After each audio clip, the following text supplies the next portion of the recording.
this is Frank Warren and you're watching Lights Out. This is Lights Out. I'm Faisal Khan and I'm joined by John Rawling. John, the Mac is back. Tyson Fury to return on June the 9th. How exciting times is this for boxing? Absolutely brilliant. I mean, I'm delighted to see him back. I think British boxing will be better for it.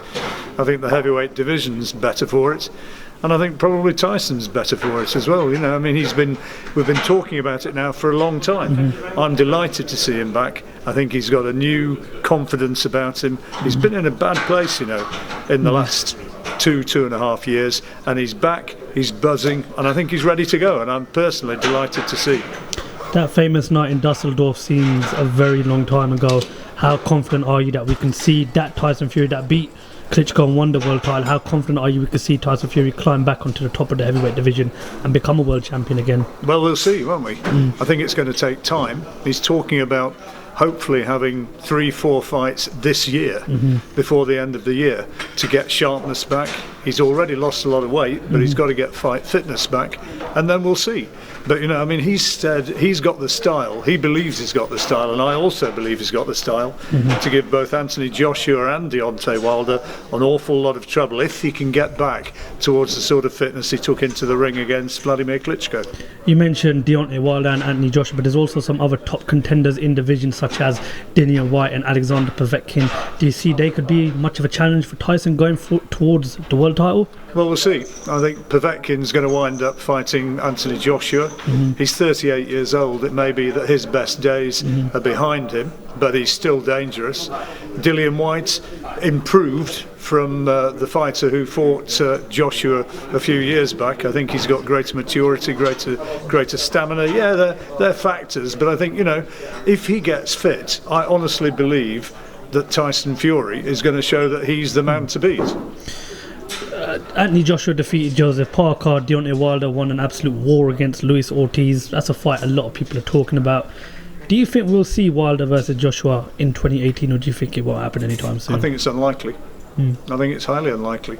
You know, if Anthony Joshua is selling out stadia without fighting Deontay Wilder, why put him in against probably the most dangerous man in the division right now? You know, because he may be wild, Deontay Wilder, but he's a big puncher. He swings away and he finds a way to win. Tyson thinks that Deontay Wilder is top of the tree out there right now. He thinks that he beats Anthony Joshua. Well, if he's right, then why would the people who are looking at the career of Anthony Joshua put him in against the man who's most likely to beat him? Moving on to the middleweight division itself, what is your take on the whole Canelo-Golovkin situation, and the drug scandal of Canelo and him pulling out of the fight on the rematch against Golovkin? Well, my personal feelings are that if somebody has been using performance-enhancing drugs, then they deserve to serve time as a result of it, which Canelo seemingly is doing. He's missed one big payday, and it might be a while before he's back. Talk about the middleweight division as well. June the 23rd is a big night for Billy Joe Saunders. He defends his title against Martin Murray. Do you think it makes perfect sense for Billy Joe Saunders to get past Martin Murray and then to set up that huge clash against Gennady Golovkin? Well, what he's got to do first is get past Martin Murray, and that's not a pushover, because Martin is experienced, he's tough as they come. He went 11 rounds against Gennady Golovkin. It is no pushover, and he'll go in there knowing that it's his chance to salvage his career. If Billy gets through that, and if he fights as well as he did against David Lemieux, then you've got to say it's highly likely. But if he gets past that looking good, then Gennady Golovkin is clearly a natural progression from there. And would I like to see it? Yeah, of course I would, because it's a unification fight, and that's what boxing needs. Another top contender currently with Frank Warren is Anthony Yarde, currently ranked number 2 by the WBC. How confident are you that Anthony Yarde could push on to greater and better things? And do you think he might perhaps be ready for a world title fight sometime later during the year? Maybe.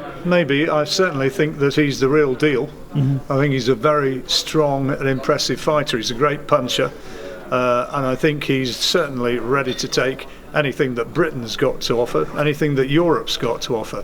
Whether or not he's prepared, whether or not he's ready just yet to go and fight the likes of Kovalev, well, we'll see. But I mean, those fights are coming sometime soon. I think he's still just learning a little bit. I think he's quite the finished article yet, but he's a real fighter, trust me. John Rawlings, thank you very much for talking to Lights Out. Okay, no problem.